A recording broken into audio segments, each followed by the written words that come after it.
RS brothers లో ఆషాఢం KG sale మళ్ళీ మొదలైంది. మరెన్నో క్రేజీ ఆఫర్స్ ఖైదీ చేయండి RS brothers.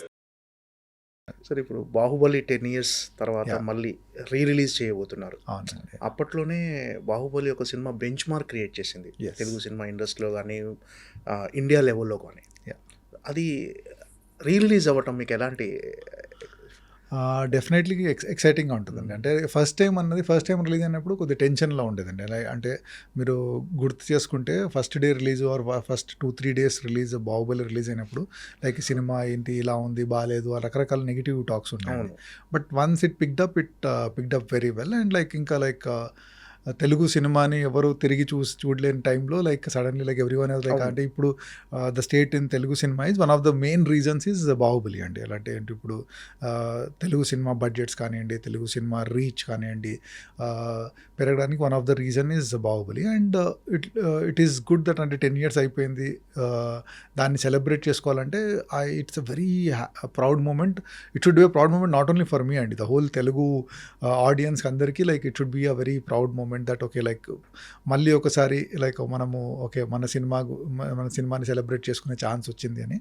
And I think people who have seen that film will also want to come back and see it film. అంటే ఇప్పుడు ఆ టైంలో నేను కాలేజ్ స్టూడెంట్ ఉన్నాను, లేకుంటే I was a small kid. So ఇప్పుడు after 10 years I want to watch it again అన్న curiosity ఉంటుందండి. It is like a landmark film in our Indian film industry. So అది రిలీజ్ విల్ డెఫినెట్లీ చాలామంది చూసి థియేటర్లో, because it's a theatre film అండి. అంటే మీరు టీవీలో ఎన్నిసార్లు చూసినా కూడా మళ్ళీ థియేటర్లో వస్తుంది అంటే ఒక ఎక్సైట్మెంట్ అండ్ ఎనర్జీ ఉంటుందండి. And I'm very sure that so many people will want to come and see that film. And definitely I'm very very excited for that అండి. అంటే ఎక్స్పీరియన్స్ అనేది అది థియేటర్కల్ ఎక్స్పీరియన్స్.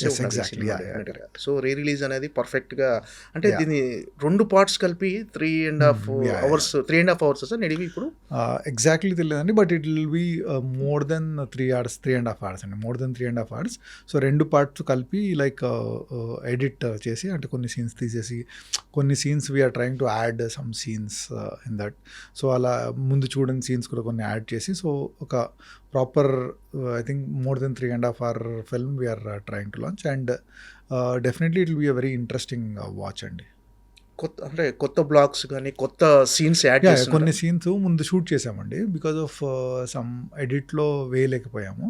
సో అది ఇప్పుడు ఇలా 2 part కలిపినప్పుడు అలాంటి సీన్స్ ఉంటే బాగుంటుందని ఒక అవసరం కనిపించినప్పుడు so we are adding few scenes. అంటే మీ ఇన్పుట్స్ ఏమున్నాయి సార్ ఇప్పుడు దీన్ని 1 partగా చేయటంలో కానీ? ఆ ఇన్పుట్స్ మేజర్లీ ఇప్పుడు ఏమీ లేదండి. సో వన్స్ దట్ అంటే ఒకసారి మనము ఈ అడిషన్ చేసిన తర్వాత పోస్ట్ వర్క్ చేస్తాం కదండి. సో పోస్ట్ వర్క్లో I will have some work doing it అండి. So it is more of edit call అండి. ఇప్పుడు అంటే 2 సినిమాలు ఎడిట్ చేయడం, ఎందుకంటే తీసేయడం అదంతా కూడా ముందు తీసామండి. So how they edit and make it interesting అండి, it's an edit and story discussion call అండి. అంటే ఫైనల్ ఎడిట్లో ఖచ్చితంగా మెయిన్. అంటే టోటల్గా అసలు ఫస్ట్ పార్ట్ ఎంత ఫుటేజ్ వచ్చింది, సెకండ్ పార్ట్ ఎంత యాజ్ అ కెమెరామెన్గా మీకు తెలుసు కదా సార్? అంటే అది ఎగ్జాక్ట్లీ చెప్పలేమండి, బట్ వీ ఎక్స్టెన్సివ్లీ షార్ట్ అంటే అది షూట్ చేస్తున్నప్పుడు అంటే ఒక బెంచ్ మార్క్ ఫిల్మ్ లాగా చేయాలి అంటే, ఎందుకంటే అప్పటి వరకు ఆ లెవెల్ ఆఫ్ బడ్జెట్లో ఎవరు షూట్ చేయలేదండి. సో వీఆర్ అంటే ఎక్కడ కూడా ఏది మిస్ కావద్దు, బెటర్గా షూట్ చేయాలని we try to shoot as much as possible అండి. బట్ అలా అని పిచ్చిగా అది అవసరం లేని ఎప్పుడూ షూట్ చేయలేదండి. సో ఏది అవసరమో కానీ ఆ షార్ట్ ఇంట్రెస్టింగ్ ఎలా తీయాలని చేసామండి.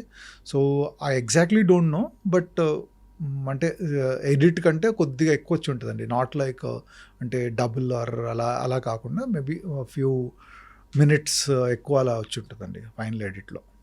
అంటే బిఫోర్ షూట్ అంటే ఈ సినిమా స్టార్ట్ అవ్వక ముందుకు బాహుబలి 1 ఎన్ని వండర్స్ క్రియేట్ చేస్తారని ఎవరు ఎక్స్పెక్ట్ చేయరు. డెఫినెట్గా మంచి సినిమా చేస్తున్నాం, ఏదో ఒక తెలుగు సినిమాకి కొత్తగా ఉండేటట్టు తెలుగు సినిమా స్థాయిని పెంచే సినిమా అని ముందే ఎక్స్పెక్ట్ చేసి ఉంటుంది సినిమా.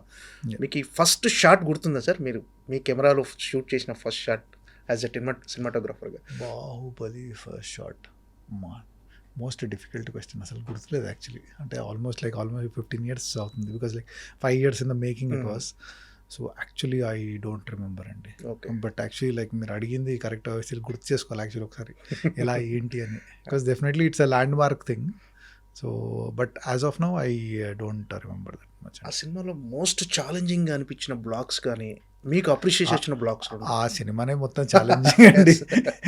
ఎందుకంటే everything we are trying to do something different. So ఏ సినిమా చిన్న చిన్న క్లోజ్ అయినా కూడా ఆ క్లోజ్ ఎలా ఏంటి, దాంట్లో పర్పస్ ఏంటి, బాగా తీస్తున్నామా, ఎక్స్ప్రెషన్స్ కనిపిస్తున్నాయా, వాళ్ళ మేకప్ కరెక్ట్ ఉందా, లేకుంటే జ్యువెలరీ కరెక్ట్ కనిపిస్తుందా, అలాంటివన్నీ. So every shot in Baahubali was challenge అండి. ఇట్ ఈస్ లైక్ అంటే ఇది ఈజీగా తీసాము, ఇది ఛాలెంజింగ్ చాలా కష్టపడ్డామని లేదండి. ఏ షాట్ అయినా కూడా, ఎందుకంటే 10 సార్లు ఆలోచించుకొని ఈ షాట్ ఎంత ఇదే బెస్ట్ పాసిబుల్ యాంగిలా, ఇంకా వేరే యాంగిల్ షూట్ చేయొచ్చు. ఎందుకంటే ఏ షాట్ అయినా కూడా 10-20 రకరకాల ఇన్ఫినైట్ పాసిబిలిటీస్ ఉంటాయండి ఈ షాట్కి. కానీ ఈ షాట్ ఇలాగే ఎందుకు షూట్ చేయాలి సో అన్నది దట్ వాజ్ ఆల్వేస్ పాయింట్ అండి. సో అందువల్ల like so every shot in Baahubali was extremely challenging అండి. సో దెర్ ఈస్ లైక్ అంటే సో ఒక్క షాట్ ఒక సీన్ అనే చెప్పలేమండి. లైక్ ఇఫ్ మీరు ఏ సీక్వెన్స్ తీసుకున్నా, వాటర్ ఫాల్ తీసుకున్న వాళ్ళు లైక్ కట్టప్ప బాల్